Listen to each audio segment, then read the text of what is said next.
Everything detonated the instant Sophie Cunningham faced the microphones and admitted the Fever locker room has splintered into isolated islands.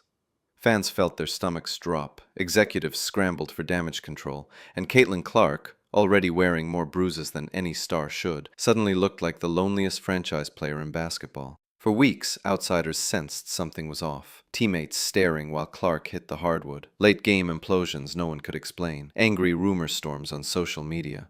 Cunningham's confession yanked the curtain back. Indiana isn't losing because rivals are better. They're losing because the team is cracked straight down the middle. Fix it fast or watch the brightest needle mover in women's sports snap under the weight. And that revelation is only the first domino. The admission spread like wildfire. Within minutes, the clip looped across TikTok and sports talk radio, confirming whispers about cold bus rides and practice floor side-eye. Cunningham tried to promise accountability, but the genie was out. The Fever's problem isn't missed rotations. It's disconnected souls who no longer share trust. That break shows up in bruises clearer than any box score. Rolled the highlight reel. Blindside screen in Atlanta. Hip check in Connecticut. Elbow in Phoenix. Each time Clark lies gasping, cameras capture 4 red jerseys jogging away while the opponent saunters to the stripe. No arm around her shoulders, no glare at the culprit, no "you'll pay next possession."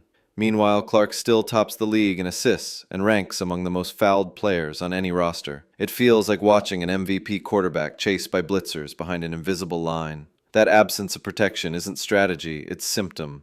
Evidence of teammates who don't feel bonded enough to put skin in the fight. And if you want to track where that fracture took root, start with 2 veteran bets that blew up the blueprint. Duana Bonner arrived last winter on a max deal that puzzled analysts but thrilled marketing teams. The plan was to rent her championship aura, sling jerseys, and mentor youngsters. Reality turned tense. By early June, whispers of dust-ups over touches leaked from practice. Days later, Indiana cut her outright, eating salary just to clear the air. Barely had the paint dried on that drama when Natasha Howard walked through the door.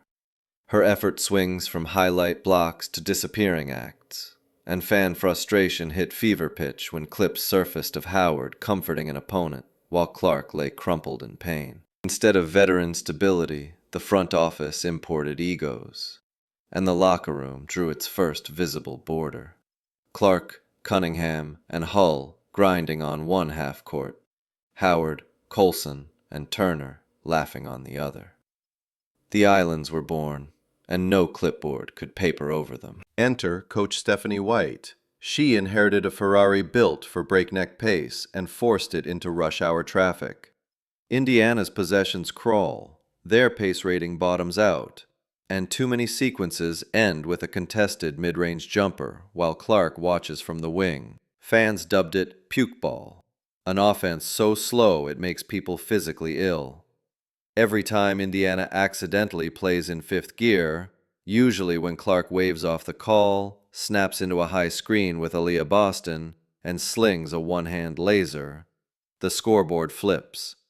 Yet moments later, the scheme slams the brakes again. Strategy can't create chemistry, but it can suffocate what little remains. White defends the tempo as discipline. Clark's expression in huddles tells a different story. Hover above that bench and you find the architects of the fog. General Manager Kelly Krauskopf and Interim President Amber Cox chased headlines instead of cohesion. They inked aging name brands, skipped on European sharpshooters begging for a roster spot, and ignored scouts pleading for two-way wings who could fly beside Clark. Their moves generated clicks but left the Fever slow, narrow, and repeating mistakes. Critics claim personal relationships steered several signings, Howard's reunion with White, Colson's social reach outweighing her minutes, a reluctance to promote hungry G-Leaguers who might rattle the hierarchy. While super teams in New York and Las Vegas stacked athletic role players, Indiana hoarded vets wrestling father time. The result, a rotation that can't match Clark's speed, and a payroll welded to contracts that limit flexibility. Ask any Fever player on camera, and they'll swear the room is united. Off camera, insiders whisper something uglier, fault lines tracing social pressures as much as basketball. No one wants to call it by name, but body language does. Pods at separate training tables, uneven laughter on charter flights, rookies unsure which group chat to join. The tension is subtle yet corrosive, forcing young players to choose silence over solidarity. Cunningham's Islands remark was the safe way to say the room freezes colder each week. And every day management fails to address it openly, the chasm widens.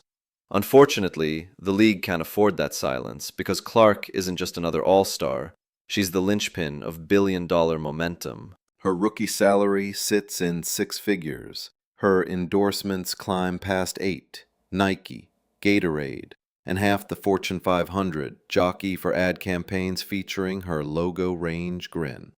She just became the first back-to-back All-Star captain in league history, smashing vote totals by hundreds of thousands. Networks pay premiums for any broadcast featuring number 22, and the WNBA's latest media deal leaned hard on those ratings. Some analysts even speculate that if chaos continues, Clark possesses enough leverage to headline a breakaway circuit financed by sponsors weary of seeing her battered without backup.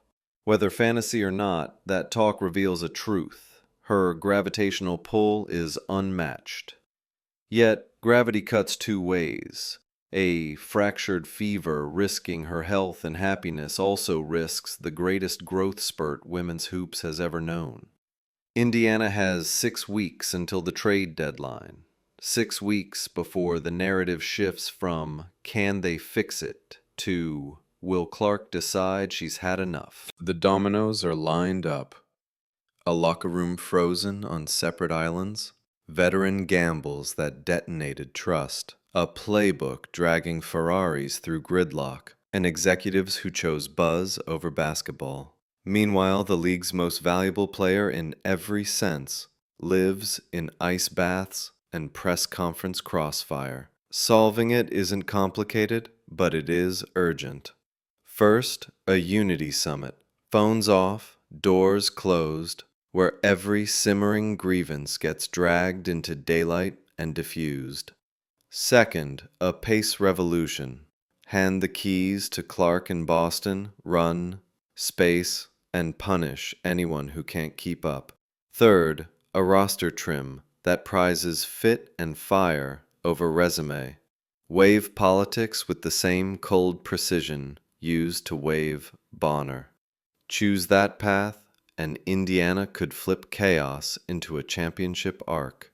Ignore it, and history will remember the Fever, not as the franchise that housed Caitlin Clark, but as the franchise that let the sport's brightest comet burn out alone. Comets don't make return trips. The next 6 weeks decide whether this one lights up the sky or vanishes in smoke.